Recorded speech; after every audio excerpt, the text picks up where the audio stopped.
Hi, I'm Emily Romero. I'm 28 years old, and I've been a resident in Abba House for 19 months. My life before recovery was unstructured and led by really bad decisions. What started as I started with ambitions, but one bad choice led to another bad choice, led to another bad choice. And in 2019, I was arrested with my first drug charge. When I was sitting in jail after I got arrested in 2019, my dad came to visit me, and this was before COVID. So he was able to come in, and we were sitting there face to face. And he told me, "Emily, you have a drug problem. You're addicted to heroin. You need help." And that's when I told him about how I'd been doing meth, and I told him meth was my issue. I was like, "No, Dad, you're wrong. Still, you're wrong." And I didn't want to get help. But I said I needed help. But I didn't want to get help. And I spent the next 2 years just doing drugs. And it got to the point where I really wasn't there for my son, and I was an IV drug user. Man, the conviction is strong. My ears are burning, just because I know it was wrong. You know, when you're caught up in it, you don't really think that you're doing something wrong. You don't really think about how you're hurting other people. But then once you see,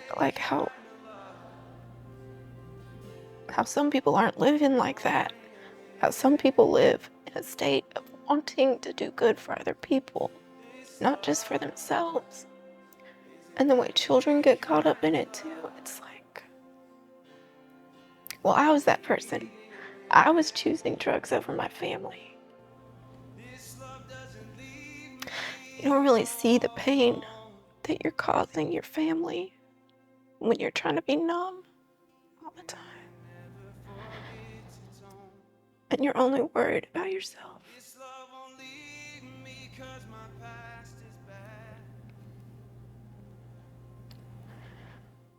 And my dad, who passed away in January, chased after me so hard.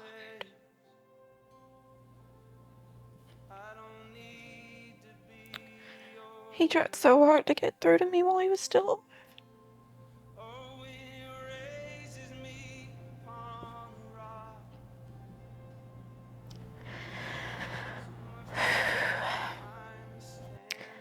I just really wish he was here to see me graduate.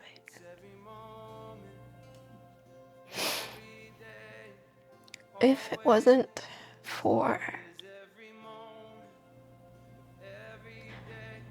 his heart and the heart of the people here at Abba House, I wouldn't be who I am today.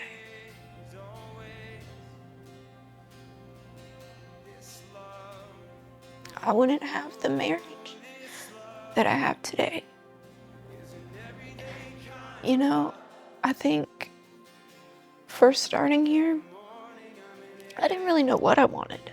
I wanted drugs. And every single day, I got given something other than drugs, which was structure and love and attention and patience and family. And they taught me how to pray for something and be intentional. Like every day, I would journal and pray and thank God for my husband and my son. And now I have that. So if somebody was choosing to come to Abba House, they're just gonna love you back to life. You gotta be ready for it, because I thought I was, and then I left after 10 days, and I went back out there, and I was just begging to come back. So, but that's exactly what's going to happen. And that's what they told my dad when he came to check the place out before he sent me here. That's what they told me when I got here. You just got to be open to the intimacy of it. You're living in close relationship with other people who are wanting and seeking God. He's going to change you.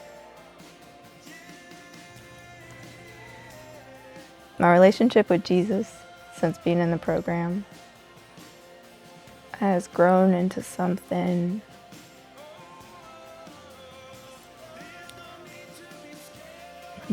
how do I say this? I used to be a cheerleader for Jesus, and now I'm a follower for Jesus.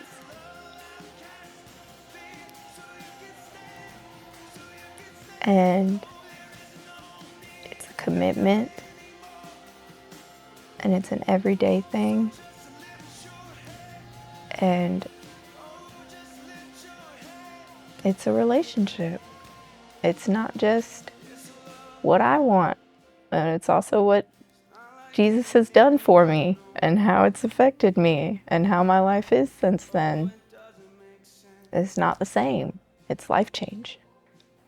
My hopes now for my life. I'm still a very ambitious person, so I find myself trying to take some big steps and then having to recalculate, which is awesome that I'm not, freaking out over the recalculations. I used to just fall apart. Right now, I work at Ace Hardware, and I'm a mother to my son and a wife to my husband. And making our house a home is the biggest thing that my heart is set on. And everything else, well, all of it's in God's hands anyway. But if I need to be there, I know God will have me there. There is no chain this love can't break. Okay, are we done? Thank you. So be free. There is no chain this love can break.